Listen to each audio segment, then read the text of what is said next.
We welcome you back here at 7 News, and we are happy to be joined, I should say, by Governor Patrick Morrisey of West Virginia.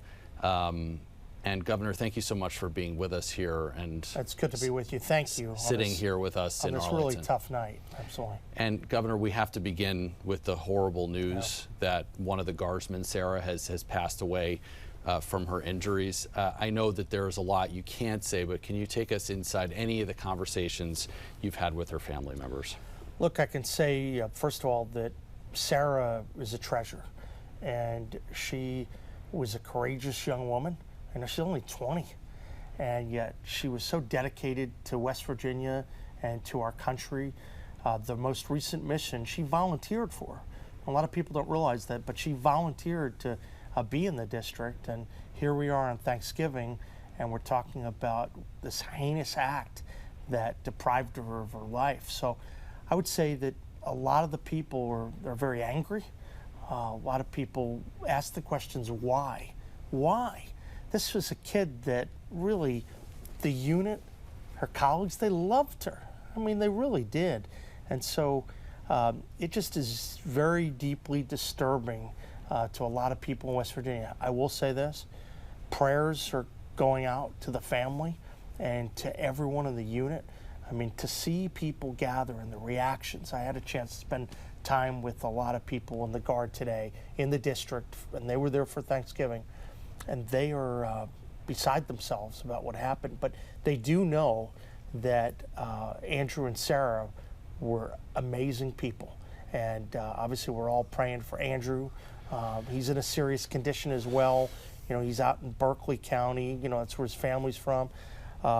We just have to keep sending prayer vigils everywhere. You mentioned, and we saw you meeting with some of the Guard, saw some video of that, and wishing them a happy Thanksgiving. That must be incredibly difficult to even say those words, as you know that they're dealing with something so horrific that they're trying to process. I think the most important thing is to recognize that this is about the people who are there. It's about the guardsmen. It's about the families. It's about West Virginians. It's not about, you know, the governor. It's about ensuring that people know that there's a spirit that pervades in our state and our country that no group of madmen are going to take away. I mean, these were unspeakable acts. And I know that there are a lot of people that are very upset tonight, and people are trying to make some sense of it. There is no sense to be made of it, but during these times, it's important that we pull together and recognize that we're not going to be dissuaded from doing the right things because of these evil men. And people want to know that West Virginia is going to have the back of the Guard, West Virginia is going to have the back of the families, and that's why we're here. I know you've also been here in the district, not just to meet with the Guard, to meet with the family, but to meet with some top law enforcement officials who probably have shared some of the latest about the investigation. Is there anything you can bring us inside on, any other details you can share with us at this point? Look, I can say that last night I had a chance to talk with President Trump, and President Trump and other senior people in the administration. They want to have a complete investigation, and they want to get to the bottom of this. I think people want justice. People want accountability, and that is a theme that's shared throughout the highest levels of the administration. And I think everyone's sickened to death by what happens, but now we have to show respect and go through the judicial process, uphold the rule of law, and make sure at the end there's accountability for what's been done. We know there's been, I have to ask, there's been a little bit of controversy about the Guard being here in the first place. We know there's been some lawsuits filed to get them out of here, and some are saying maybe this would have never happened had they not been here in the first place. How would you respond to that? Look, the first thing I would say is that to the guardsmen that are here, they all volunteered for the mission. So I want everyone to know that there was no directive that, oh, you must do this. These are people that wanted to serve because they know that the mission was good, the mission was just.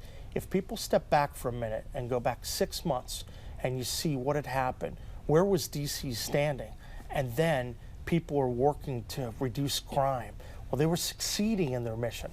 One of the talks I had with the president was about that very point, that their mission was succeeding. The Guard knew that that was happening.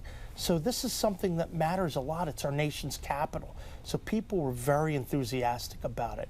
Look, I think that there's a lot of talk, these legal challenges. I know in West Virginia, we won our legal challenge because we know that we do things the right way.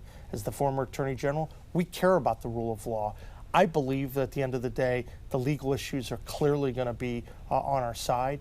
But what matters is that people have to respect the rule of law. People have to respect the families and do things the right way. That's what we're trying to do out of West Virginia. Before I let you go, I know that you said this isn't about you. It's about those Sarah and Andrew. Yeah. And we're hoping that there is a full recovery for one of them at this point. But how are you processing all this? And you know, at a time you're supposed to be just, you know, sitting on your couch and watching football. Well, it's a different type of Thanksgiving today, but all I will say is if we can galvanize more support for the hardworking men and women in West Virginia, and people know the story of these brave guardsmen, then I've done my job. And I just want to make sure that I'm telling a story to West Virginia about how amazing these people are and how good the families are, and we can send all the prayers their way. The spirit of these guardsmen looms large in West Virginia, and I'm just hopeful that people will show the enduring respect that these two people deserve. Governor Patrick Morrisey here, sitting with us, kind to sit with us in our studios here at Channel 7. Governor, thank you so much for your time. Thanks so much. I appreciate it. Happy Thanksgiving. Thank you. Okay.